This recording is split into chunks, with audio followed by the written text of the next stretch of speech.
Você que acompanha a TVC, a TV Correio da Manhã, que passa em Friburgo, Teresópolis, Petrópolis, Pati, Três Rios, acompanha também aqui o programa Na Mira com o Fernando Veloso. E o programa de hoje é especial, vai ser diferente. A gente tem entrevistado aqui pessoas profissionais da área de segurança, da área do direito, juízes, advogados, delegados, enfim. Mas hoje vai ser diferente. Hoje a entrevista vai ser meio que uma consulta. Na realidade vai ser uma aula. Nós vamos entrevistar aqui o Dr. Bernardo Ramos. Ele é cirurgião vascular, formado pela Universidade Gama Filho e é professor da Unirio e da UERJ. Dr. Bernardo, seja muito bem-vindo, é um prazer ter você aqui no programa. Eu que agradeço, Fernando. A gente tem visto o seu programa e é um prazer e uma honra estar aqui e poder falar com você. Isso aí, vamos lá. Hoje vai ser um desafio especial para mim, né? Porque eu estou aqui travestido de leigo absoluto, né? E a gente vai tentar explorar ao máximo aqui o teu conhecimento. Primeiro diz pra gente como é que o Dr. Bernardo virou o Dr. Bernardo. A gente conversando aqui, você disse que você tem 25 anos já na medicina. Eu olho para você, você é um cara novo. Você me falou que você tem 42 anos. Isso. Então, logo cedo você já foi, né? A medicina está na tua família. Conta um pouquinho dessa história pra gente. Tá certo. Na verdade, o Bernardo Barros veio do Raimundo Barros, que é um cirurgião vascular. É o meu pai, e desde cedo ele queria ser médico, não sei se essa história chegou a mim tão cedo, mas desde 8, 10 anos de idade eu já queria ser médico e ajudar as pessoas. E eu tinha muito medo de sangue, tinha uma série de dúvidas, e aí resolvi fazer instrumentação cirúrgica com 16 anos para ter certeza se era isso que eu queria fazer. Gostei muito, fui ganhando um pouco menos de medo e me protegendo, obviamente a gente sempre se influencia, mas entrei para a medicina, e ainda fiz outras especialidades, tentando entender se era cirurgia vascular igual ao meu pai, ou se eu poderia fazer outra especialidade, mas a cirurgia vascular é fantástica e abre um campo muito grande pra gente. O pai, essa hora, deve estar orgulhoso, né? Ele gosta. É vivo seu pai? É vivo, trabalha comigo e eu trabalho com ele. Ah, que bom.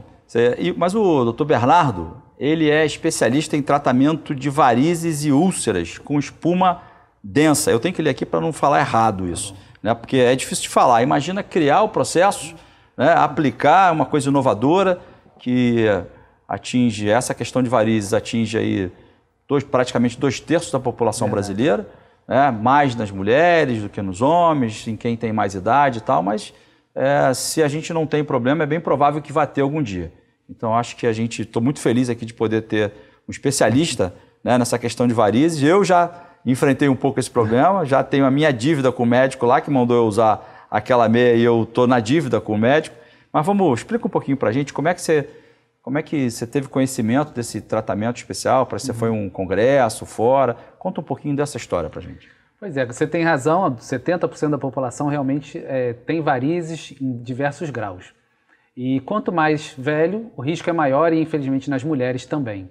Qual é o problema principal da doença venosa? É o risco de trombose ou, dos casos mais avançados, da úlcera venosa.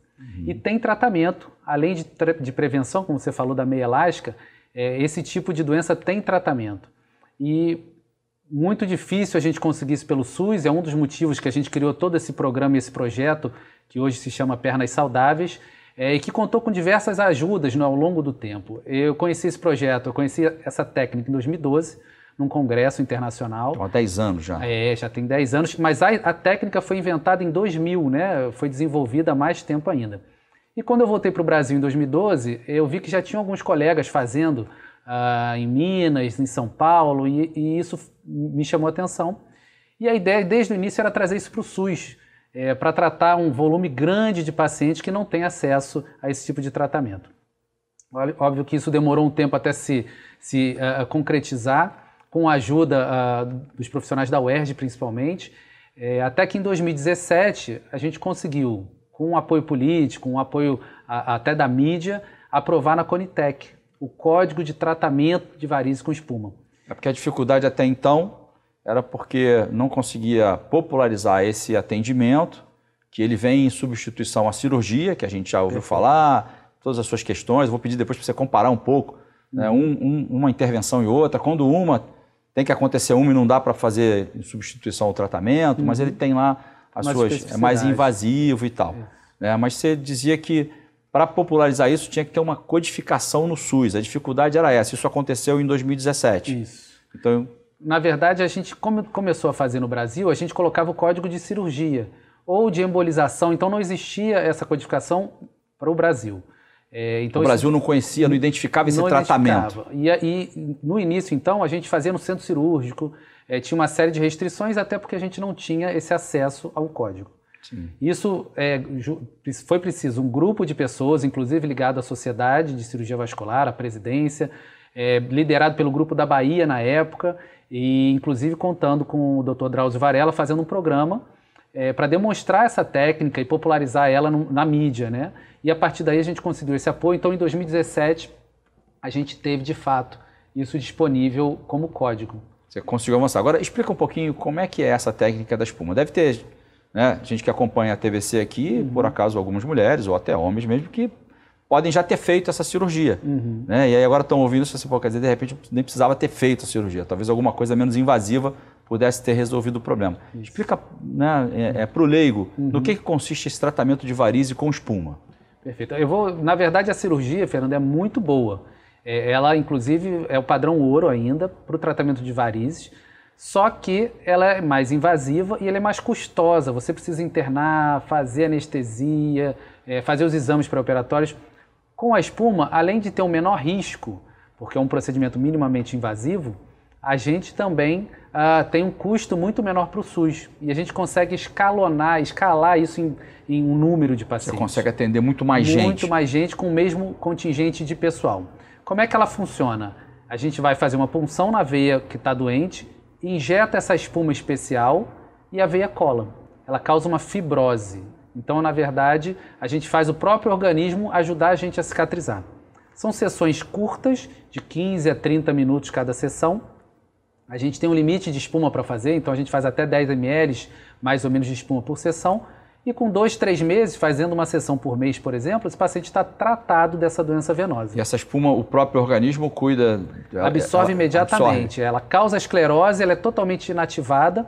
E se você for pensar, 10 ml em 5.000 ml de sangue, não é praticamente nada. E isso é dolorido, doutor? Isso causa dor? A pessoa tem que ficar... tem que parar de trabalhar, de repouso? Isso. O ideal, na verdade, é que naquele dia não faça muita atividade, mas dependendo do trabalho, pode voltar para o trabalho imediatamente. No momento do procedimento, a dor é muito pequena, é uma punção, quer dizer, uma agulhinha, como se fosse tirar sangue. 2, 3, 4 dias depois é que há o endurecimento dessa veia. Essa veia colaba. E a gente tem vídeo dessa técnica hoje disponibilizada no YouTube, tem vídeos próprios que inclusive a gente deixa também disponibilizado para tirar o medo do paciente de um tratamento que na verdade... Então a gente vai colocar esse vídeo aqui, vou colocar o link para quem tiver interesse, para quem está curioso, né, para saber como é que isso funciona. Agora compara para a gente como é que é o processo. Você disse que, né, quando há necessidade da cirurgia, a cirurgia tem que ser feita, a cirurgia tradicional, vamos dizer assim. Mas qual é a diferença entre elas? A cirurgia, ela demanda um maior tempo de recuperação. A gente precisa pelo menos daquela primeira semana de repouso na cirurgia, e quando a cirurgia é grande, às vezes mais do que isso. A cirurgia tem, estatisticamente, um risco maior de trombose, mesmo sendo um risco mínimo, né? A cirurgia é muito segura também. Mas o que eu geralmente chamo a atenção é que para o SUS, a gente tem uma demanda reprimida que a gente não consegue suprir. Mesmo com os grandes mutirões de varizes, as filas só aumentaram. A ponto de, no estado do Rio, a gente ter filas de milhares de pacientes, e no município do Rio a fila chegava a 6.000 pacientes antes da gente começar o projeto Espuma. Quer dizer, as pessoas entram na fila do SUS aguardando uma oportunidade para fazer a cirurgia de varize. Essa demora pode se estender... Até 10 anos. Tem pacientes que ficaram 10 anos na fila e não sofreram a cirurgia. Mas o que pode representar uma espera na fila do SUS de 10 anos para a pessoa que está com problema de varize? Esse é o grande risco. A doença venosa ela é evolutiva e crônica. Então, o paciente que tinha varizes menores e que poderia ser uma cirurgia mais simples, em 10 anos pode ter uma úlcera. Então, esse tempo ele é crucial para o resultado e para a qualidade de vida desse paciente. Então, a gente não pode mais perder esse tempo. Então, explica um pouquinho, deixa eu ver se eu entendi bem, doutor. A gente tem um cenário no Brasil que já é típico, é característico, já está consolidado, estabilizado aí. Essa situação tende a aumentar na medida em que a população aumenta. Então, envelhece também. E que envelhece. E a gente tem uma população que está ficando com mais idade. A média de idade do brasileiro agora já passa dos 60 anos. Então, a gente vai ter mais gente com esse problema. Verdade. Então, se o sistema público de saúde, o SUS, não adota uma metodologia, uma técnica diferenciada como essa para dar vazão a esse volume, a gente vai ter um colapso, é isso? Na verdade, a gente já tem, Fernando. Na doença vascular, de uma maneira geral, a gente tem muito problema e muitas filas. Mas na doença venosa, hoje, a gente vê uma luz no fim do túnel com a popularização desses projetos, e a ideia, na verdade, é que a gente consiga expandir. No Brasil inteiro, a gente tem alguns projetos pontuais, mas a ideia é que de 3 a 4 municípios tenha um município central com um projeto como esse, dando vazão aí a 70 milhões de brasileiros com doença venosa. Como é que... A que o senhor acredita essa demora no Brasil a adotar uma coisa que parece, né, que tem, ela tem o resultado dela é positivo, né? Não traz risco, né? Ela resolve o problema, ela consegue minimizar, né? País de grandes proporções como o Brasil, né, que tem uma população muito grande, faz um procedimento mais simples, mais rápido, mais barato, inclusive. Por que o Brasil demorou tanto tempo? Por que a gente ainda tem essa dificuldade para implantar uma técnica dessa? De 2012 a 2017, sem dúvida, era o código no SUS, e que foi uma batalha grande e, graças a Deus, ganhamos. Em relação de 2017 para cá, o projeto da UERJ foi um dos grandes projetos do Brasil, com 5 mil pacientes atendidos. Então, se mostrou factível e com resultado. De 2012 para cá? 2017. 2017. O senhor, inclusive, participou desse projeto. Isso. Desde o início, a gente ajudou a montar e participou com muita felicidade, fechando feridas com 10 anos de evolução, com um projeto minimamente invasivo. Peraí, então tinha pessoas que sofriam desse problema, né, de varizes, se estavam com essas feridas já há 10 anos, é porque não conseguiam fazer há mais tempo não conseguiam tratar das varizes. Não conseguiam tratar das varizes pelo Sistema Único de Saúde. E aí, esse projeto que o senhor ajudou a desenvolver na UERJ, na Universidade aqui do Estado do Rio de Janeiro, ele tratou essas pessoas através dessa técnica da espuma densa, né? Espuma densa. Espuma densa, e a questão delas foi sanada. Exatamente. Ou seja, não teve recaída ou nada nesse sentido. A doença é crônica. Sim. Então a gente precisa depois acompanhar esse paciente de 2 em 2 anos, às vezes de 5 em 5 anos. E quanto mais o paciente entende da própria doença, melhor o resultado. Então, sem dúvida que a gente tem que tratar, e ele não pode sumir, né? Não pode perder totalmente o acompanhamento. Mas sim, a gente fechou essas feridas definitivamente quando o paciente seguiu o resto do protocolo e o resto do tratamento. A gente consegue, de fato, mudar a vida desses pacientes. Mudando a vida desses pacientes, doutor, eu vou fazer um meia-culpa aqui, né? Porque eu já fui ao médico e ele me mandou usar aquelas meias, né? De pressão, não é isso? Isso, compressão. De compressão. E eu comecei a usar. Mas aquilo é chato. Aquilo é chato, porque no calor, aquilo esquenta. Tem umas que são mais finas, inclusive. Térmicas até de tactel, para não esquentar tanto. Tomara que o médico não assista essa entrevista aqui, mas ele vai falar assim, estou admitindo fazendo a minha confissão aqui, que eu usei por um tempo, mas parei.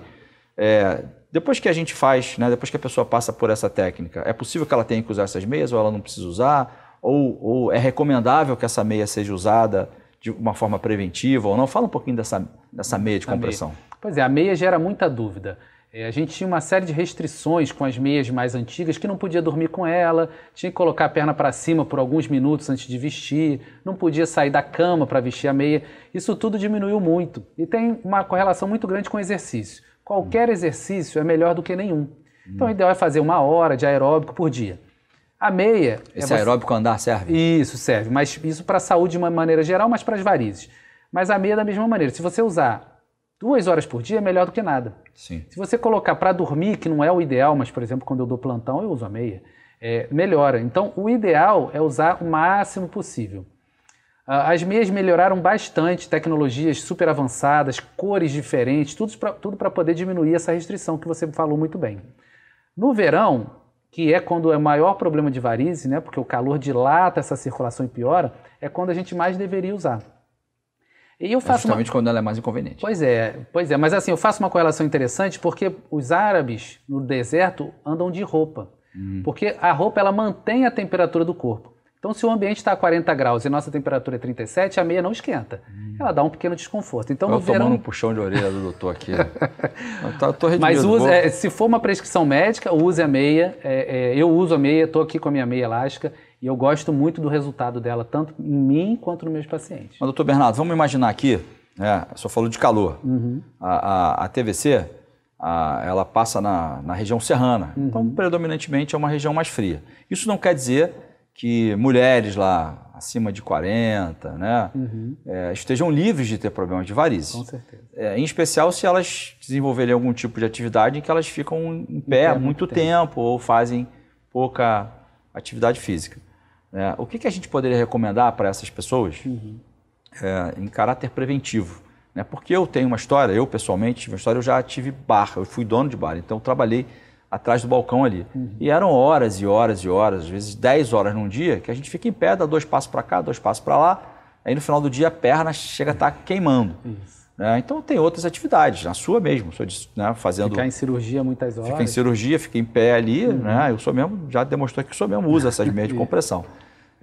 Seria conveniente a gente dizer para as pessoas que fazem algum tipo de atividade, e tem uma questão de genética também, né? Então, se tem alguém na família que já apresentou esse problema, que já apresentou essa doença, a gente pode chamar de doença, uma né? doença, sem dúvida. Seria recomendável que ela já utilizasse ou já buscasse orientação médica quanto a utilizar uma meia de compressão ou fazer uma atividade física, já que não faz por outro motivo, que faça para não ter o problema de varizes? Para não ter o problema. Você citou alguns casos muito interessantes. Quem tem doença de varizes na família, né? É importante que procure atendimento mesmo antes de ter completa, ou ter varizes, ou ter muitos sintomas.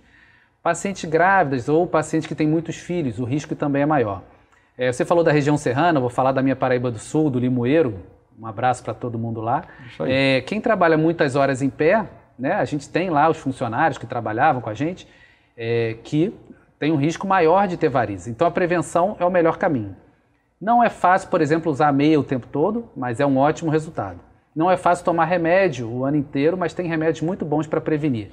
E como você falou, mesmo no bar, algumas horas, alguns momentos que você estivesse mais tranquilo, ou quem está trabalhando na lida, colocar essa perna para o alto, ou dormir com a perna para o alto à noite, estimula essa drenagem com a melhora do resultado. E por último, mesmo pacientes jovens, que ainda não tem nenhum tipo de sintoma, começou a ter o sintoma logo no início, já procurar algum tipo de atendimento. Hoje a gente tem estudos, o meu doutorado foi ligado a isso, paciente que ainda não tem varizes já tem sintomas venosos, a gente considera esse paciente C0 na classificação S, e a gente publicou um artigo mostrando que é o início da doença venosa. Esse artigo está publicado, então está o acesso... O acesso livre, a gente fala um pouco sobre isso. Pode ceder para a gente, para colocar aqui na... Posso. Então vou colocar na descrição do vídeo aqui para quem tiver interesse. E a ideia é que a gente pegue a doença, como todas as doenças, lá no início. E a doença de varizes, a gente está caminhando para isso também, então não é uma doença que a gente pode desprezar, principalmente com a história genética positiva. Pode ser só um incômodo, pode ser só uma dor, mas ela pode evoluir para uma úlcera. Ou para trombose. Para trombose, a pessoa, como o senhor disse antes, pode perder a perna ou até perder a vida, dependendo da situação. O seu doutorado, o senhor disse pessoas jovens até, né? Disse que isso pode começar a acontecer com 15 anos de idade, com 16 anos de idade. Aquela fase hormonal já pode começar a ter varizes. E quais são esses sintomas? Porque tem gente que às vezes não sabe, né? Que sintomas são esses, né? Que a pessoa pode começar a sentir, podem indicar que ela vai ter uma doença de varizes? Ótima pergunta, porque muita gente negligencia, né? Não presta atenção naquele peso na perna no final dos dias. Trabalhou o dia inteiro, sentiu dor na perna, se não foram 12 horas em pé, não, é um pouco mais normal, mas mesmo assim não é normal, você está forçando a sua circulação. Eu pego o ônibus todo dia, quando eu chego em casa a perna está inchada. Mais um motivo para procurar atendimento, porque isso já é um sinal, um sintoma de que você pode ter um risco maior de varizes. Então, peso na perna, dor na perna, vermelhidão, escurecimento da região do tornozelo e, obviamente, se o paciente já tem câimbras ou, eventualmente, a perna não desincha de jeito nenhum, riscos até maiores, por exemplo, da trombose. Como você quanto falou. mais rápido o diagnóstico, mais cedo começa a fazer o tratamento, menos grave vai ficar, vai ser um resultado melhor e mais rápido. Aguarda só um pouquinho, a gente volta já já com o Dr. Bernardo. Já imaginou melhorar seu estado, sua cidade e a vida de sua família com um aplicativo? Alerge já! Chegou o Legisla Aqui. Tudo sobre seus direitos e um canal para você mandar e apoiar ideias que podem virar leis. Tem uma ideia boa? Sugira. Quer saber se é legal? Consulte. Tem dúvidas ou sugestões? Converse. Curtiu? Baixe o app.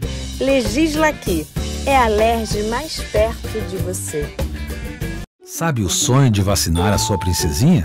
Você pode realizar. Vacinar seu craque é um golaço. Vacinar sua futura médica é cuidar da saúde dela. Com a Covid não se brinca, se vacina. Vacine seu filho de 5 a 11 anos. Acesse novaiguaçu.rj.gov.br. Confira os documentos necessários e os postos com a vacina testada e aprovada para crianças. Prefeitura de Nova Iguaçu. É isso aí. Você que está acompanhando a TVC, voltamos aqui com o Dr. Bernardo, falar tudo sobre varizes. Doutor, vamos lá. Agora vamos falar de política. Né? O senhor contou muito rapidamente aqui como é que foi esse processo. Né? O senhor foi a um congresso lá fora, na Europa, tomou conhecimento dessa técnica, e aí viu que isso podia ser algo que poderia trazer uma grande... Ser muito positivo, uma grande solução, né, para um problema que é crônico, que atinge 2 em cada 3 brasileiros, e vem tentando emplacar isso. Né? Então parece que já tem alguns municípios em que houve uma adesão do município, com um apoio, inclusive, político para isso. Né? Como é que está esse processo? Né? Porque eu acho que um município receber isso, né, receber esse tipo de técnica, isso ser franqueado ali para aquela população, vai trazer um benefício enorme, né? A vida das pessoas, porque a varize, ela pode ser só uma dorzinha chata, pode ser só um incômodo, pode ser alguma coisa que impõe a gente usar uma meia ali e tal, mas isso pode impedir a pessoa de trabalhar, isso pode ter efeitos econômicos, inclusive. Incapacitante. Incapacitante, né? E aí, quando o poder público olha para isso, né? E aí eu tenho que enaltecer a sua iniciativa, né, de ter trazido isso lá de fora, né? Como é que está esse processo para a gente democratizar isso, para que as pessoas, né, de diferentes áreas, que são destinatários do serviço público de saúde, para que elas tenham isso? Como é que está esse processo? Eu acho que o ponto principal é a gente conhecer uma técnica que pode ser expandida para o SUS. Né? Então a gente consegue, com uma técnica relativamente simples, expandir para todos os municípios do estado. A gente conversou um pouco sobre como é que está essa parte de apoio político, né, apoio financeiro, e isso no Brasil é essencial, porque 70% da população está no SUS e 70% da população brasileira tem varize. Se você fizer essa conta, a gente está falando de 49 milhões de brasileiros, é muita gente.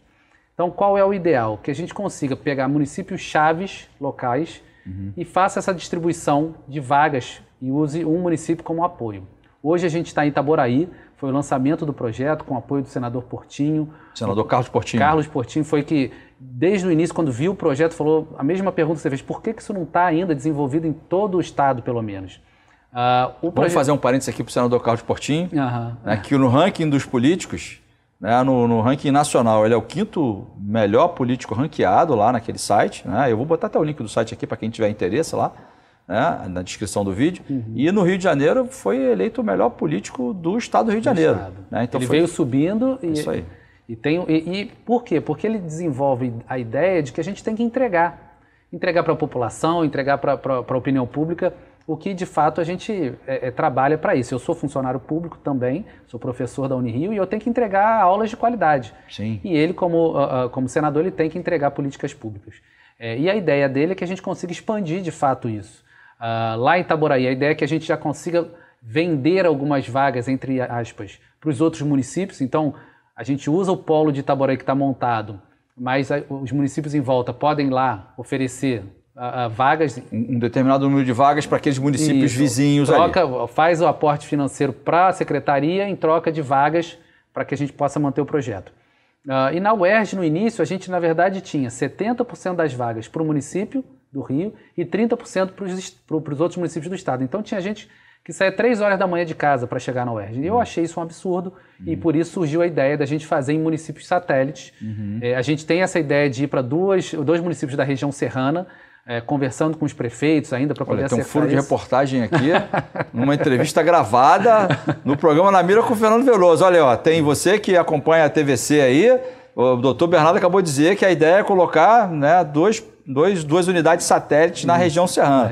Vamos ver se daqui até o final do programa ele revela para a gente que nomes são esses, senão eu vou ficar em cima. E também na Baixada, né? Porque a gente tem aí uma grande quantidade de população carente, Sim. que é usuária do SUS e está um pouco descrente até do tratamento. Sim. Um detalhe fantástico que aconteceu, que aqui no município do Rio, a gente tinha 3 mil pacientes na fila, com uma proposta de 6 mil pacientes esperando. A gente tratou 5 mil e hoje tem 4 mil pacientes na fila. Quer dizer, a gente tinha uma demanda reprimida que ninguém acreditava mais no tratamento. Sim. E em Itaboraí aconteceu a mesma coisa. A gente tinha 100 pacientes na fila para cirurgia, a gente já tratou 150 pacientes e tem mais 300 esperando. Então, realmente é um problema de saúde pública que precisa de um carinho E a gente não está falando de uma construção de um hospital. Nada disso. A gente não está falando de um investimento de milhões e milhões, né? Que talvez vão facilitar o desvio de outros tantos milhões, que é o que a gente viu ultimamente na saúde aí, infelizmente, né? Em vários estados, inclusive no Rio de Janeiro. E é alguma coisa que vai trazer, né? Porque eu pessoalmente já tive, né, essa experiência. Pode não ser uma doença, né, no início gravíssima, mas ela pode levar a consequências graves. A pessoa pode até perder a perna, né? E a partir de um estágio, Fernando, a gente não regride totalmente. Aí não regride, quer dizer, deixou chegar naquele ponto, não volta. Ele melhora, mas não volta totalmente. Não volta Aí mais. você perdeu a chance de tratar numa fase mais inicial. Então essa é uma outra coisa que hoje no Brasil a gente tem 1% da população que tem doença venosa com úlcera e a gente podia chegar perto de 0, né? Se a gente tratasse precocemente esses pacientes. E então, esse é um dos caminhos. Então, isso que eu queria que o senhor explicasse para a gente aqui. A gente não está falando de uma mega estrutura, a gente não está falando de algo que demanda um investimento elevadíssimo. Que estrutura é essa? A gente precisa primeiro da adesão do município. O município tem que querer participar, tem que querer fazer isso. Fazer essa leitura de que tem um número suficiente de pacientes e, obviamente, qualquer município acima de 20 mil habitantes tem um número grande de pacientes com varizes. A gente precisa de uma unidade ambulatorial, que pode ser um posto de saúde com 2 ou 3 salas. E a gente precisa de um ecodoppler, que hoje a maioria das especialidades utiliza, o ecocardiograma ou o ecodoppler. E o material é todo descartável. O polidocanol, que faz a espuma, seringas, agulhas. E o profissional a gente treina. Então a ideia... O treinamento, a qualificação desse médico, ela é muito longa? Não, é treinamento em serviço. Hoje a ideia, a gente está montando os polos, é que a gente treine uma equipe local para que a gente depois saia e esse projeto fique com a prefeitura. Sim. Então a gente consegue fazer um projeto através de PPP, né? Uma política público-privada, uma parceria, e depois que isso está montado e funcionando, a gente entrega de volta para o município. Qual é o caminho? É uma atividade de demanda. Então a gente tem que oferecer serviço de qualidade, humanização da medicina, mas com resultado. Então a gente busca todos esses comparativos de qualidade para mostrar esse tipo de coisa. E, por incrível que pareça, a prefeitura tem lucro com esse projeto. Porque o código de SUS, com o que ela gasta, se ela cobrar direitinho pelo tratamento, ela não perde dinheiro. Então ela faz um investimento inicial e depois o projeto se paga com E essa estrutura que o senhor está falando aí, a prefeitura já tem. Já tem. A unidade ambulatorial já está lá, o ecodoppler, né? Eventualmente, quando a prefeitura não tem, uma prefeitura satélite tem. Vai ter. E aí ali, no máximo 100 km de distância, a gente consegue entregar com qualidade. Então, olha aí, vou falar agora para a audiência da TV Correio da Manhã. Você tem mais de 15 anos, né? Se você é mulher, se já teve vários filhos, né? Ou você está sentindo dor na perna, né? Ou você faz um trabalho que tem a tendência em poder agravar essa doença. Fica muito de pé, fica muito de pé ou sentado muitas horas, né? E você já está sentindo alguma coisa, tá aí. Uma boa demanda para você levar para sua prefeitura. Isso. Né? Pega um pedacinho, né, do áudio aqui, ou então copia o link, manda lá pro e-mail do prefeito. Pessoal, olha, eu vi lá o Dr. Bernardo Ramos lá no programa Na Mira com o Fernando Veloso. É Barros. Ai, desculpa, Fernando Barros, olha aí. É por isso, mas não é ao vivo, é gravado, mas a gente não edita e fica assim mesmo. Fernando Barros, pronto. Bernardo Barros, olha aí. É que eu estou pensando na pessoa mandando pro e-mail do prefeito lá, entendeu? Para cobrar o prefeito. Porque assim, se é alguma coisa que não custa tanto, que não é tão difícil assim, o que falta é boa vontade, né? Pois é, e conhecer, às vezes tem algumas pessoas que eu chego e não conhecem. O secretário de saúde, eu não conhecia esse projeto, que fantástico. E se anima realmente a desenvolver isso. E hoje a gente tem esse caminho, né? Assim que a gente aprova o primeiro, normalmente a gente consegue replicar, porque a gente tem o Ministério Público, a gente tem inclusive a parte legal, já com a previsão já aceita. Esse projeto tem o nome Pernas Sadias? Pernas Saudáveis. Pernas Saudáveis. Perfeito. Então a gente está falando do projeto Pernas Saudáveis. Isso. Tá. Agora, tem alguma contraindicação, doutor Bernardo? A gente tem algumas contraindicações, por exemplo, a gravidez, né? Tem que esperar ter o filho, parar de amamentar. Pacientes que a gente chama de nível de saúde muito grave, pacientes acamados, ou, eventualmente, pacientes em cadeira de roda, mas com outras doenças, e pequenas contraindicações relativas, né? Então, algumas alterações cardíacas, paciente diabético que está com infecção, a gente espera melhorar a infecção para tratar, mas hoje 99% das cirurgias podem ser tratadas com espuma. E aí, porque isso esse tratamento também é considerado uma cirurgia. É um procedimento, na verdade a gente chama de procedimento ambulatorial, porque não precisa de centro cirúrgico. Sim. E ele se equipara em resultado à cirurgia. Sim, mas eu queria destrinchar isso, né, para a pessoa, porque falou cirurgia, eu sou o primeiro a sair correndo. Isso, os homens principalmente. E eu assumo. Falou cirurgia, eu saio correndo logo, Exato. né?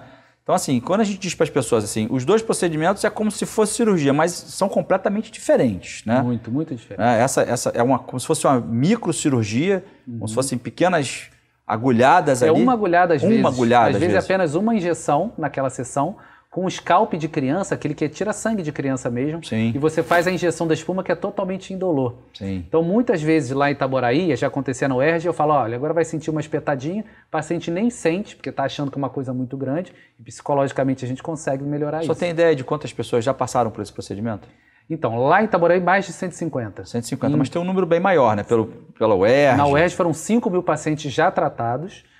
A gente tem alguns outros hospitais do Rio que fazem esse tipo de tratamento, mas não como projeto. Sim. E aí isso atrapalha um pouco o desenvolvimento de grandes números de atendimento. E lá na Unirio, como é uma universidade... Parece que é o Gafreguini, não é isso? Isso, é o hospital da universidade, a gente desenvolve isso lá até por uma questão acadêmica, de ensino mesmo para os residentes. Sim, para despertar o interesse até de outros médicos, inclusive, para que se interessem nessa técnica. Acho que só deve ter depoimento de pessoas que já passaram por esse processo, talvez se puder...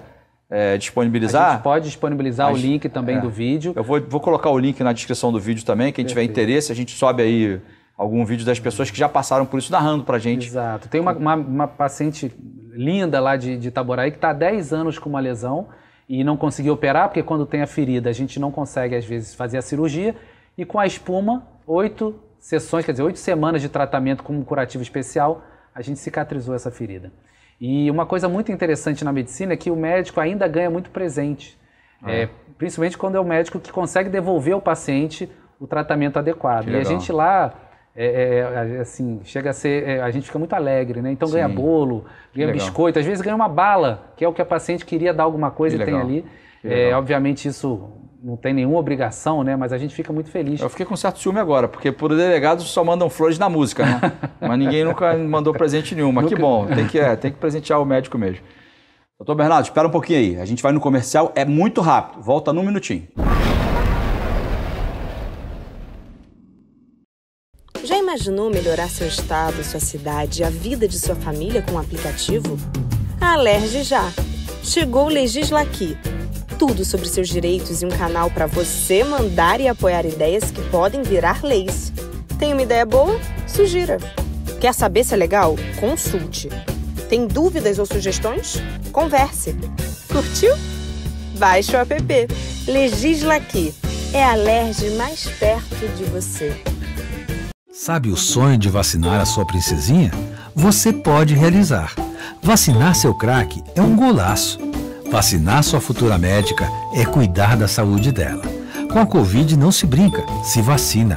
Vacine seu filho de 5 a 11 anos. Acesse novaiguaçu.rj.gov.br. Confira os documentos necessários e os postos com a vacina testada e aprovada para crianças.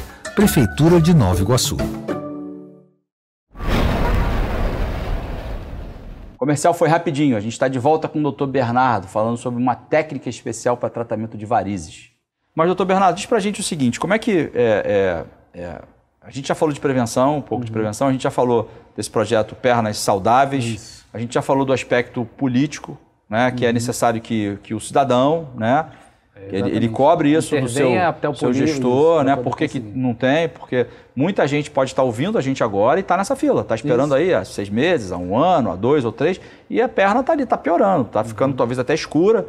Às vezes paga para ir num profissional privado, para ter algum, né, pelo menos o início de um tratamento, e o SUS é o caminho para a maioria deles mesmo. Sim, e é como tem que ser, porque se a gente tem, né, se a população não tem hoje, a gente sabe se tem alguma coisa que é cara, né? É a assistência médica, né? Isso custa muito caro. Mas vamos tocar num ponto aqui mais polêmico um pouco. Como é que é a leitura dos médicos, né? Da classe médica como um todo, quanto a essa tecnologia nessa técnica, melhor dizendo, que é nova, né? Pelo menos no Brasil. Né? O senhor está tentando fazer com que isso cresça, que isso alavanque para beneficiar as pessoas em larga escala. Né? Para a gente, quem sabe, daqui a alguns anos, a gente vai falar de doença venosa, vai ser alguma coisa assim, tem um ou outro aqui ou ali. Alguns por cento abaixo de 5, né? Abaixo de 5, hoje a gente, né, 70%, né? Um número muito alto. Quem sabe, Deus queira que daqui a alguns anos a gente tenha esse problema como ali quase que superado. Talvez pessoas que de fato têm uma tendência muito forte. Mas com acesso, né? Com a vaga disponível. Sim. E não com a vaga faltando para esse tratamento. Mas isso não conflita de alguma maneira com aquela...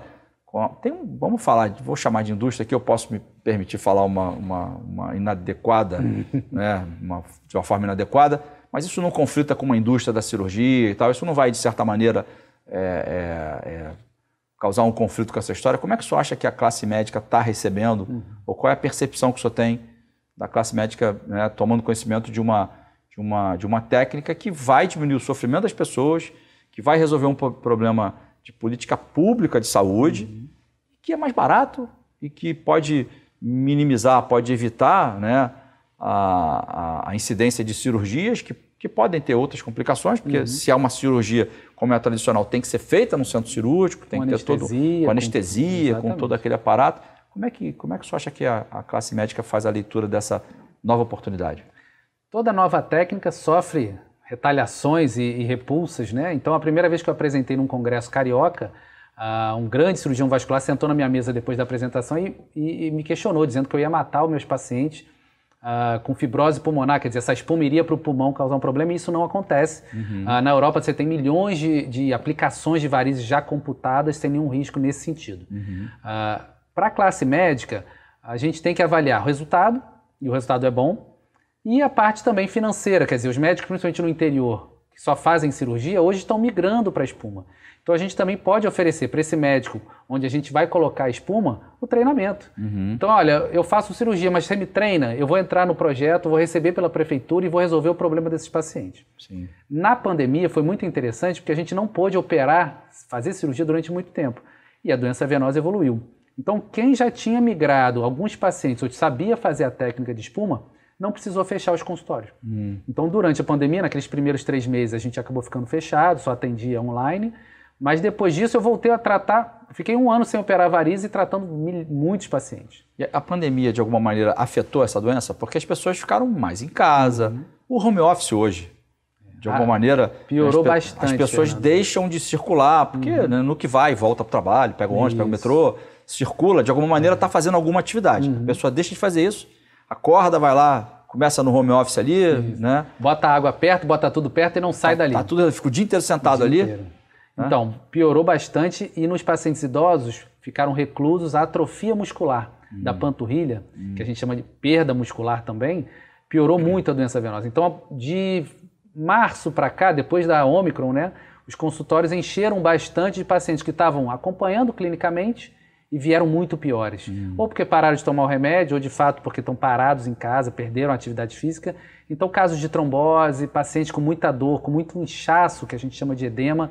Então, e quem teve Covid, e a gente tem também um artigo publicado sobre os riscos de trombose no Covid, a gente pode botar o link. Vamos colocar. Quem teve Covid tem um risco maior de ter piorado a circulação. Chegou-se a cogitar que o Covid fosse uma doença circulatória e não respiratória, de tanto que o Covid afetou. E então, a gente teve aí... Quem teve Covid e tem varizes pode ter o problema de varizes agravado. Agravado. Normalmente teve, ou porque teve mais sintomas, sentiu mais dor, mais cansaço, e apareceu no consultório durante o ano passado inclusive, mas agora, depois de janeiro, muitos voltaram. Olha, eu piorei, eu tive Covid agora em janeiro e estou pior. E o tratamento, muitas vezes clínico, com uma medicação ou com a meia elástica, resolveu. Mas mesmo quem tinha varizes e não tratou, eu recebi um paciente recentemente, tinha que operar em 2019, ficou com medo. Homem, ficou com medo de operar.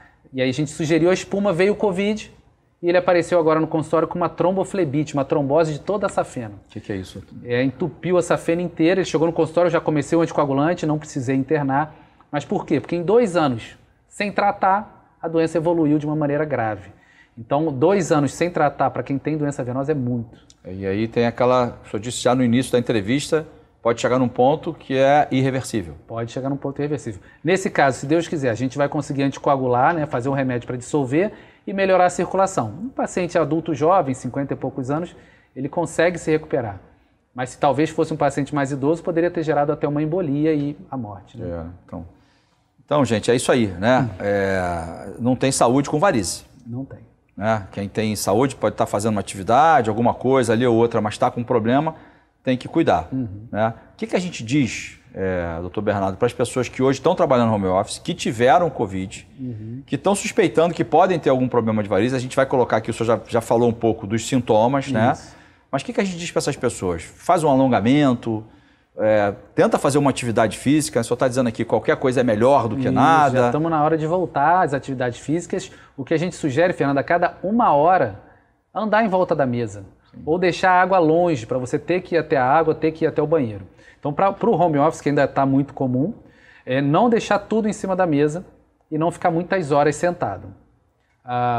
O uso de medicações ou de meia elástica pode facilitar ou promover saúde nessas pessoas. E como você comentou, o exercício físico é essencial. Qualquer exercício físico, de preferência acompanhado ou indicado por um médico, mas qualquer exercício físico é melhor do que nenhum. Deixa eu te fazer uma outra pergunta, uma curiosidade. A gente pode ter casos precoces de varize, por exemplo, em crianças de 10, 12 anos? Pode sim, mas normalmente ligados a malformações, né? Alterações venosas, e o tratamento com espuma até se aplica em alguns casos. Então, tem uma doença chamada Klippel-Trenaunay, onde você tem veias, comunicações. A gente vai escrever isso aí, porque eu não vou arriscar nem repetir esse nome. Então, eu vou escrever aí. E você vê uma criança que tem uma perna um pouquinho maior que a outra, mas a perna também é maior, tanto em comprimento quanto em largura. Pode ser essa doença, e o tratamento precoce impede que isso evolua. Acidentes, né? Pisou num caco de vidro, algum corte que pode ligar uma artéria numa veia e desenvolver uma circulação colateral ali naquela região. Mas, graças a Deus, é mais comum de adulto jovem para frente. Sim. Bom, mas a varize está aí, né? E a gente tem que ficar muito de olho nela. A gente já está caminhando para o final do programa. Doutor Bernardo, ficam essas recomendações aqui, ficam essas dicas aqui. A gente não vai conseguir responder tudo. Né? Eu vou fazer uma sugestão aqui, se o senhor concordar, a gente colocar ou a sua rede social, ou alguma forma que as pessoas possam, de alguma maneira, mandar suas dúvidas. Entrar em contato. Ou entrar em contato. Ou, senhor, olha, na minha cidade lá, não estou ouvindo nada disso. Estou querendo participar desse projeto. Estou querendo participar desse projeto, então, se o senhor autorizar, a gente vai colocar aqui as redes sociais do Dr. Bernardo para a gente popularizar isso. Acho que é uma medida importantíssima, porque a gente tem outros problemas crônicos, né, de saúde, que estão aí há anos, né, que tem que ser resolvidos, e a ciência está correndo atrás disso. Recentemente aí a gente foi devastado por uma doença que ninguém esperava. Verdade. Né, Covid, Ômicron, e a gente já está ouvindo falar sobre novas ondas de novo, e esse fantasma continua assombrando a gente, então já tem problemas que a gente não consegue se livrar deles. Né? Mas se tem algum que a gente tem uma solução, a gente precisa. E a gente conseguiu uma solução, né? Porque não existia, a cirurgia não dava conta. E hoje a gente tem um procedimento menos invasivo. Está aí e não é alguma coisa que custa milhões, que está fora do acesso do Brasil poder custear, então a gente precisa registrar também, né, a sensibilidade do político, né, que vê nisso, né, uma questão importante para o cidadão comum, né, que precisa do serviço de saúde. A gente tem as pessoas que têm plano de saúde, né, que conseguem pagar plano de saúde, outra faixa da população. Como é que está essa situação no plano de saúde? O plano de saúde consegue prestar esse serviço ou não? Não, no momento o plano de saúde ele cobre a cirurgia, mas não o procedimento de espuma ambulatorial. Como eu lhe disse, a cirurgia é o padrão ouro ainda e tem um resultado muito bom, inclusive um pouco mais estético. Então, como você perguntou dos médicos, o médico vai continuar operando, principalmente os casos estéticos. Então ele não vai perder todos os pacientes. Isso não quer dizer que essa técnica não quer dizer que ela vai abolir, vai acabar. Com a cirurgia, exatamente. E aí o que acontece é que esse médico hoje ele não dá conta desses pacientes e a gente está tratando com espuma. Vamos lembrar um número importante que você falou aqui, né? Tem uma espera longa na fila do SUS. E aí nessa espera a gente pode ter casos lá de complexidade 0 a 10, né? Exatamente. Gente que está beirando aí, né, Você falou um termo antes, pé diabético, é isso? Não? Isso, o pé diabético, na verdade, é a continuação. Na Pernas Saudáveis, nesse projeto, a ideia é que depois a gente faça um projeto para os pacientes que têm diabetes e lesão no pé. Que aí é uma emergência médica, uma urgência médica, na verdade, que esse paciente pode perder a perna. então está ligado mais à diabetes e à circulação arterial, mas é o cirurgião vascular que cuida. Sim. Então segue nesse caminho dos pernas saudáveis a doença de varizes, porque é muito mais frequente na população, mas é um caminho traçado já, inclusive com um pedido pessoal meu ao Carlos Portinho, nosso senador, que ele olhe para essa população que tem diabetes. Porque enquanto não consegue democratizar, capilarizar esse projeto Pernas Saudáveis, a gente pode ter nessa fila de espera, né, milhões de pessoas aí pelo Brasil, e a gente não sabe, não tem como saber, porque ele está ali na fila de espera. Né? Então ele está aguardando ali para uma cirurgia, o tempo vai passando, alguém vai mandando ele esperar lá, ele fica aguardando. Eu já escutei a minha mãe, a filha tratando com espuma e falar, a minha mãe morreu esperando na fila. Morreu de outras complicações também, do quadro de úlcera, mas é triste, né? Uma doença tratável. A gente vê um paciente que passou anos com a ferida, morreu com a ferida sem poder tratar. Isso não pode, a gente não pode deixar. E aí por isso que eu acho que fico muito feliz de poder ter contado aqui com a tua participação, porque aí eu acho que essa é a melhor ferramenta que tem. Informação. É a informação. Assim, a gente dizer para as pessoas que estão acompanhando a gente aqui, né, que grande parte isso não é um problema que impacta pouca gente, né? 2 em cada 3 brasileiros ou tem ou vão ter problema de varizes, né? Essa doença de varizes, então é algo que interessa a todos nós. Né? A gente não está falando de algo revolucionário, algo que a gente precisa reconstruir hospitais pelo Brasil inteiro, vamos precisar da alocação de milhões. Não é nada disso. Eu acho que é a boa vontade, né? Primeiro um olhar político, né, voltado para o interesse público. Né? Isso, estudo de estatística mesmo, olha, quantos pacientes seus precisam disso? Porque no final das contas, o paciente não é do médico só ou do SUS, ele também é do político que o representa. Sim. Então, se a gente entende isso como uma doença frequente e tratável, o político tendo essa influência, ele tem direito e tem o poder na mão de fazer alguma coisa por essa população. E se a gente pega essa quantidade de pessoas, porque a pessoa que tem uma doença de varizes, ela pode ter outros problemas também. Com certeza. Né? E aí, a gente nem conversou sobre isso, mas o que a varize pode impactar em outras doenças, com outras origens, de outros ramos, aí, de outras especialidades da medicina, né? O que ela pode atrapalhar.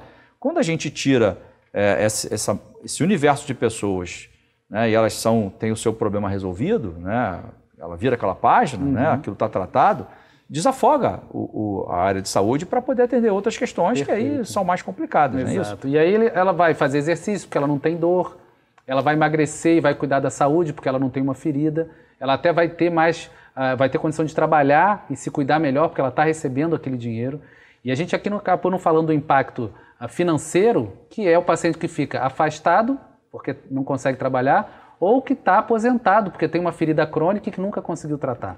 Então são milhões de reais também que poderiam ser economizados. Quer dizer, hoje a gente está num momento que é um jogo de perde-perde. Exatamente. Que todo mundo perde o cidadão porque sofre com isso, perde o sistema de saúde porque acaba sendo mais onerado. Gasta mais com as internações que não eram necessárias. Enfim, né? E a gente tem a oportunidade de transformar esse jogo num jogo de ganha-ganha. Exatamente. Né?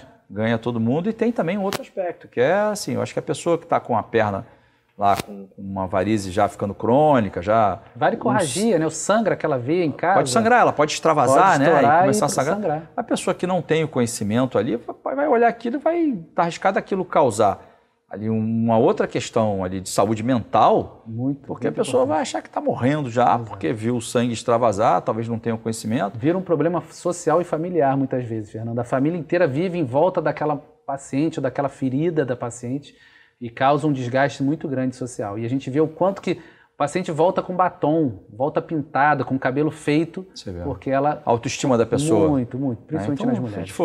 A gente não falou aqui sobre alimentação, né? Estou lembrando aqui agora, tem algum tipo de alimentação que a gente possa recomendar para as pessoas? Olha, essa alimentação ela contribui mais, você já isso é hereditário, mas se você evitar, tem alguma? A gente tem várias características ligadas à doença venosa. Então, fazer o exercício, como o Fernando falou, beber bastante líquido, e na alimentação, principalmente para quem está numa fase inflamada ou com a úlcera, uma alimentação leve. Então a gente fala de uma alimentação saudável, é difícil, né, falar de todos os alimentos, mas a gente sabe o que é saudável. Então a gente não pode comer laticínios, não pode comer carne de porco pesada, peixes muito salgados, fazer uma alimentação mais leve durante aquele período onde a doença está mais inflamada, mais avançada, o paciente com dor, e muitas vezes melhora um pouco tanto a lesão, né, a úlcera, quanto as varizes quando esse paciente cuida da alimentação. Porque o processo de cicatrização fica facilitado. Exatamente. Né? Mas tem alguma alimentação, a ciência já conseguiu definir isso, tem alguma alimentação que de alguma maneira possa levar a esse processo antes dele estar ali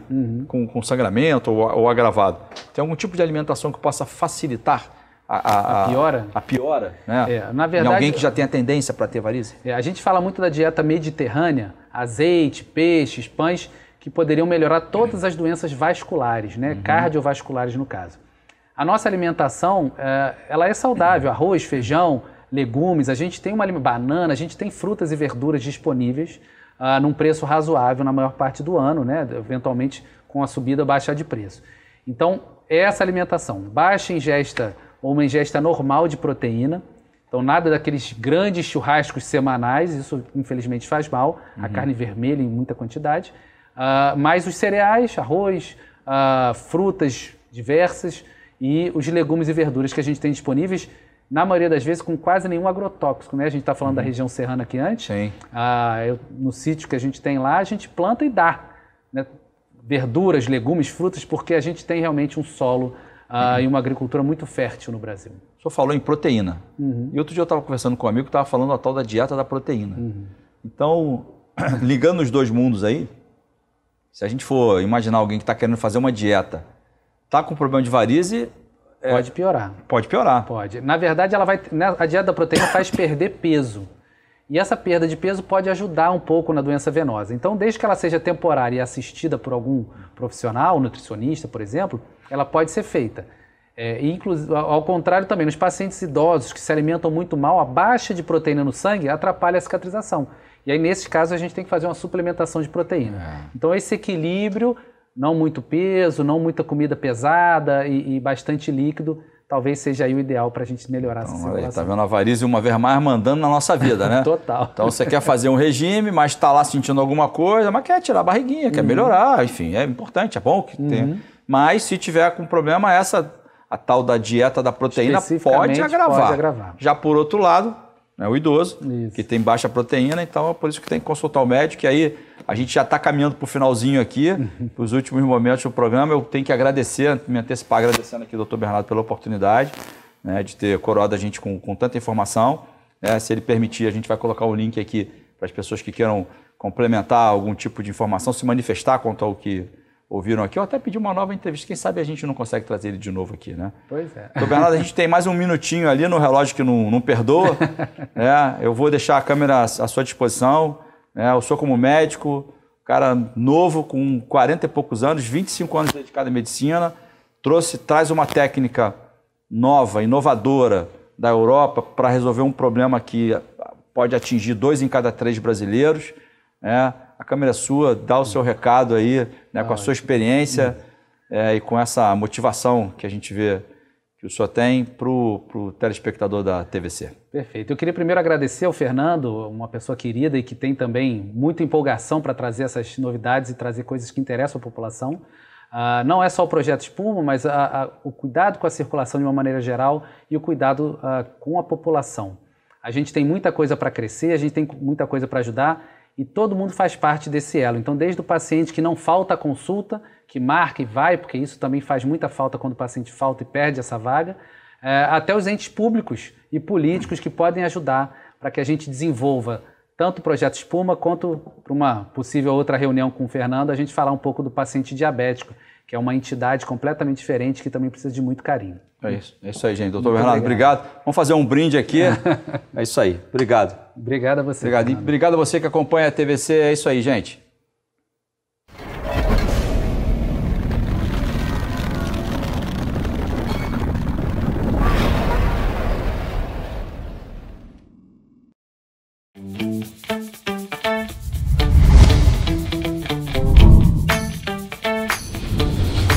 TVC, a TV do Correio da Manhã.